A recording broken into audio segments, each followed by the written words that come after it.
So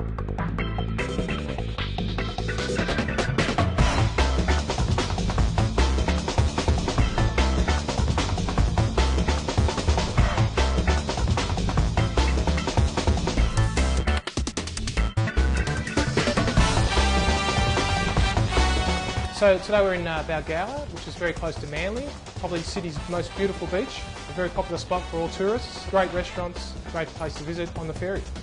I've been in Balgowlah for 14 years. This is our 7th store. It's in Balgowlah, obviously, in Manly. We've been here for 4 years and we've enjoyed every minute of it. It's been great. So the fruit loaf actually started its life in the 1900s and it was an American invention. Some say it was to help the longevity of the bread. Some say it was invented for a bit more taste, vary the traditional type of bread that we usually get. When I started in Balgowlah, it was quite a plain looking loaf. It wasn't as well developed as these two. This is our tasty one. It's got a cinnamon chip in it, which is really nice and flavoursome. This is our more nutritious loaf. It's full of fruit, chia seeds, really great loaf for the whole family. Our customers were looking for something a little bit more healthy and we developed this one and it's been a really big seller. It's high in fibre. It starts its life with 100% wholemeal flour. It's a great source of omega-3 and it's no added sugar. This is one of our favourite breakfasts. My 2 boys love their fruit toast in the morning. I've got a 6 and a 4-year-old, so they're well into the cinnamon and fruit loaf. So most of our customers love to toast these fruit loaves. A bit of butter on top, caramelises the fruit, gives it a great flavour. The beauty of this toaster, it's got its own fruit bread setting. So with your ordinary toaster, it doesn't have anything to make a difference between white bread or fruit bread. And the caramelisation of the fruit can make it burn. This one actually has a setting for fruit bread. So we press this button twice for our fruit bread and we know it's not going to burn. I like my toast somewhere in the middle, probably number 3. Not too dark, not too light. My favourite part, eating it. Freshly out of the toaster, and a little bit of butter. Beautiful.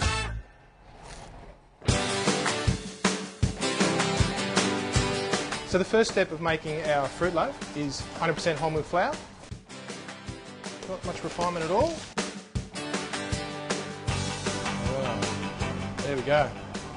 We're adding some yeast now. So the yeast starts the fermentation process and helps the dough rise. This is it for the start of the dough. We're starting our mixing process now. We add water in this process. We don't want big holes in our dough. And we want our development of our dough to be nice and consistent, give it a quality texture at the end of our process. So we're going to start our mixing process now. It's a slow mix to combine all our ingredients, and then it'll switch over to a fast mix to start the development process of the dough. So the mixing stopped. We're going to check the temperature to make sure we're getting close. Now for our fruit dough, we're adding our sunflower seeds, and another important ingredient is chia seeds. So the last ingredient we're adding now is the cinnamon. So we can back mix it in. Okay, so now we're adding the sultanas and the dates.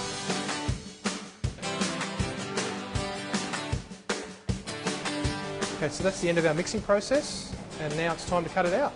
We're going to divide up this dough into pieces, a big scraper so we cut through nice and cleanly, put them into balls and rest them. It's a very hands-on process, no big machines, it's all hand-moulded, handcrafted. Out of that dough we get about 15 loaves. So now our dough's divided and it's ready for rest. We're going to put this on our intermediate proofing rack for it to rest for 20 minutes. So now our dough is rested, we're going to roll it in some sunflower seeds. Bit of texture, a bit of crunch, and it's ready to be moulded into our tins. Okay, so now we've finished moulding our dough. We're going to put this in the prover where it's going to rise, ready to bake. They've risen to a perfect height, and now our loaves are ready to be baked in the oven for about 20 minutes.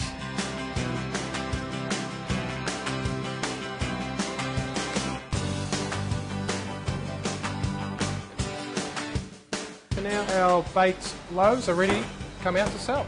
And this is my favourite bit. Look at that, freshness. So that's our chia and fruit loaf, baked fresh for our customers.